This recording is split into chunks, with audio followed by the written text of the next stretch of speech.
व आलिम, शायर व सूफ़ी, मुदब्बिर व मुअल्लिम, अलगर्ज जिसने भी इस फ़ानी दुनिया की हकीकत सही मानों में समझी, उसने गफलत में घिरे इंसानी तबके को राह रास्त पर लाने के मुख्तलिफ जतन शुरू कर दिए। इस जमात में कई इंसान शुमार किए जाते हैं जो अपनी बेपनाह खूबियों और सलाहियतों के बलबूते पर आलम इंसानियत में अमर हो गए। इनमें एक नाम सूफ़ी बुजुर्ग और शायर हजरत बाबा बुल्ले शाह का भी है। आपने दरसे इंसानियत के उस बाब को जन्म दिया जिसकी मिसाल देना मुमकिन नहीं। शायराना मिजाज की बदौलत आपने वो रहनुमा असूल अपनी शायरी के जरिए आम इंसानों तक पहुंचाए जिन पर अमल करते हुए इंसान अपने आप को पहचानने के काबिल हो जाता है। आप फरमाते हैं कि ना कर बंदिया मेरी मेरी, ना तेरी ते ना मेरी, चार दिना दा मेला दुनिया फिर मिट्टी दी टेरी। नाज़रीन ग्रामी, आज की जेर नज़र वीडियो में हम बाबा बुल्ले शाह की हयात ज़िंदगी के बारे में जानने की कोशिश करेंगे। इससे कबल कि इस खूबसूरत मौजू की जानिब कदम बढ़ाया जाए, यहाँ हस्बे रिवायत हम चैनल पर नए आने वाले दोस्तों से दरख्वास्त करते चलें कि पहले उर्दू डिस्कवरी को सब्सक्राइब करते हुए साथ मौजूद घंटी के बटन को भी दबा दें ताकि इल्मी, अदबी और तारीखी मौज़ूआत पर मबनी वीडियोस की नोटिफिकेशन आप तक बर वक्त पहुँचती रहे। तो आइए नाज़रीन चलकर एक नज़र हजरत बुल्ले शाह की जिंदगी पर डालते हैं। नाज़रीन ग्रामी, बाबा बुल्ले शाह ने इश्क की फ़िलासफ़ी से इंसान को इंसानियत, आज़ादी और मोहब्बत से रोशनास कराया। वो ऐसे कायनाती इंसान थे जिन्होंने इश्क को ही ओढ़ना बिछोना बना लिया था। अपनी ज़ात और अना को फना करते हुए बुल्ले शाह ने सिर्फ इंसानियत का चेहरा दुनिया के सामने पेश किया। बाबा बुल्ले शाह 1680 ईस्वी में बहावलपुर के इलाके उच्च शरीफ में पैदा हुए। मुआशी हालात कुछ अच्छे न थे, लेकिन बचपन से ही वो दरवेश सिफ्त इंसान थे। ये दरवेशियत सारी जिंदगी उनके साथ हम कलाम रही। बुल्ले शाह के अंदर की दुनिया की सबसे बड़ी खसूसियत यह है कि वो मौसीकी, रूहानियत और इंसानियत से मुज़य्यन थे।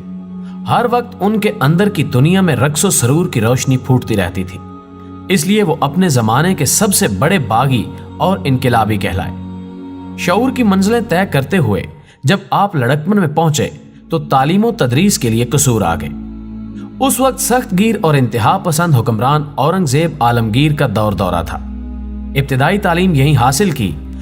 कुरान नाजरा के अलावा गुलिस्तान बुस्तान भी पढ़ी और मंतक, नहव, मुआनी, किन्ज़े कदूरी, शरह वकाया, सुबका और बहरुल तव्वा भी पढ़ा। मुर्शिद की हैसियत से हजरत शाह इनायत के साथ आपका जनून आमेज रिश्ता कायम रहा। वो आपके वहदतुल वजूदी थे, इसलिए हर शय को मज़र खुदा जानते थे। मुर्शिद के लिए इंसान कामिल का दर्जा रखते थे। मसलियत अंदेशी और मुताबकत पजीरी कभी भी उनकी ज़ात का हिस्सा न बन सकी।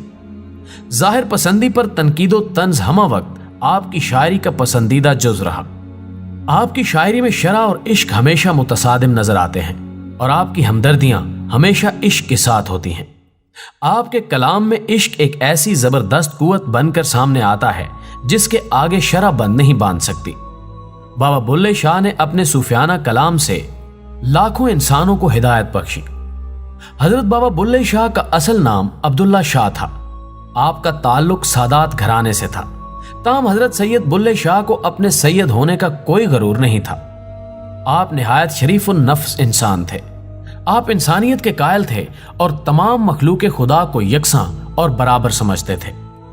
आपकी तसानीफ का मजमुआ जो कानून इश्क के नाम से मशहूर है, में पंजाबी जुबान में आपने शायराना अल्फाज का चुनाव इस खूबसूरती से किया है कि पढ़ने और सुनने वाले अश अश कर उठते हैं। और सबसे अहम बात कि आपकी एक एक बात सच्ची और हक पर मबनी है। आपका कलाम आशिकों के दिलों का सुरूर, आरफों और सूफियाए कराम की आंखों के लिए ठंडक और नूर है। आपने अपने कलाम में इंसानी अक़दार का सबक दिया है।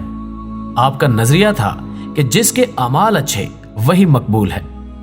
हजरत बाबा बुल्ले शाह रहमतुल्लाह अलैह ने अपने कलाम बुलंद मुकाम में मसला तौहीद बयान फरमाकर मुर्दा दिलों को जिंदा कर दिया है। आपके फैज से पाकिस्तान और हिंदुस्तान माला माल है।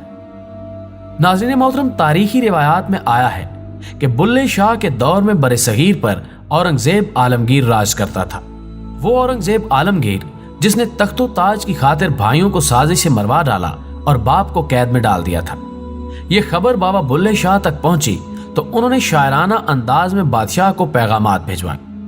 ایک طرف انا پرست متعصب حکمران کی حکومت اور دوسری طرف انا کا دشمن بلے شاہ۔ بادشاہ کا گھمنڈ اور بابا بلے شاہ کی فلسفیانہ ہدایات آمنے سامنے آ چکی تھیں۔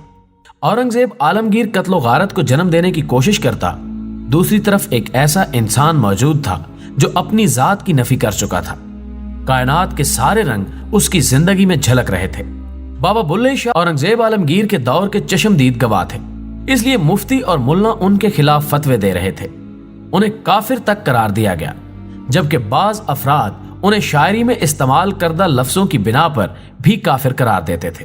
ہر طرف افراتفری تھی، مغل سکھوں کا قتل عام کر رہے تھے اور سکھ مغلوں کو مار رہے تھے۔ بلے شاہ نے صوفیانہ شاعری کے ذریعے اورنگزیب عالمگیر کی حکمرانی کو چیلنج کر دیا۔ ادھر مفتیوں نے فتوے دیے کہ ان کی شاعری کافرانہ ہے، اس لیے انہیں ملک بدر کیا جائے۔ فتوے بھی جاری تھے اور بلے شاہ کا انسانیت سے بھرپور کلام بھی اپنے جوبن پر تھا۔ اب بابا بلے شاہ قصور کو خیر بات کہہ کر لاہور آ گئے اور عوام کو عشق، آزادی، امن، انسانیت اور محبت کا درس دینا شروع کر دیا۔ ناظرین گرامی، یہ وہ دور تھا جب بلے شاہ نے ریاست کے حکمرانوں اور ٹھیکیداروں کے خلاف آواز بلند کرنا شروع کر دی۔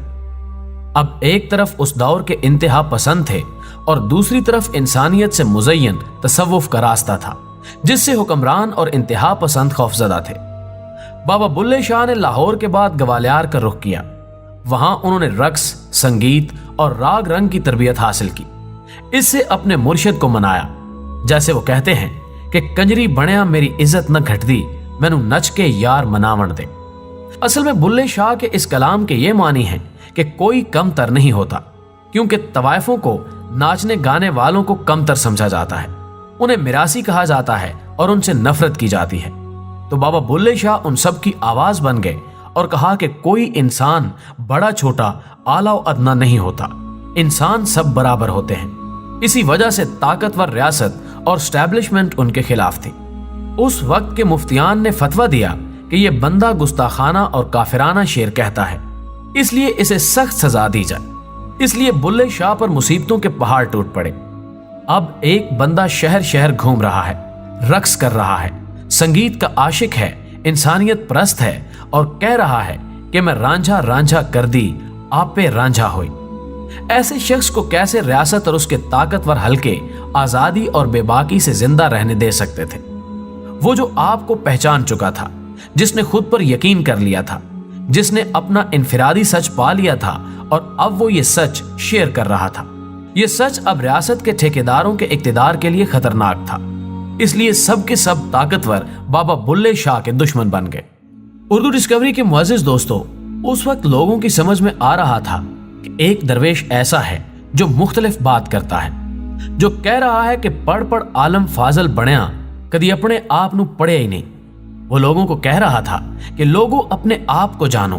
وہ مفتیوں کے خلاف بات کر رہا تھا، ان کے اصولوں اور ضابطوں پر سوال اٹھا رہا تھا۔ عشق اس کی طاقت تھی اور اسے مارنا مشکل تھا، اس لیے وہ ان کا مقابلہ کرتا گیا۔ بابا بلے شاہ اپنی شاعری میں آپ مذہبی ضابطوں پر ہی تنقید نہیں کرتے، بلکہ ترک دنیا کی مذمت بھی کرتے ہیں اور محض علم کے جمع کرنے کو وبال جان قرار دیتے ہیں۔ علم کی مخالفت اصل میں علم بغیر عمل کی مخالفت ہے۔ اگر بنظر غور دیکھا جائے تو احساس ہوتا ہے کہ بلے شاہ کی شاعری عالمگیری عقیدہ پرستی کے خلاف رد عمل ہے۔ آپ کی زندگی کا بیشتر حصہ چونکہ لا قانونیت، خانہ جنگی، انتشار اور افغان تالے آزماؤں کے وحشیانہ مہموں میں بسر ہوا تھا، اس لیے اس کا گہرا اثر آپ کے افکار پر بھی پڑا ہے۔ آپ کی شاعری میں صلح، انسان دوستی اور عالمگیر محبت کا جو درس ملتا ہے، وہ اسی معروضی صورتحال کے خلاف رد عمل ہے۔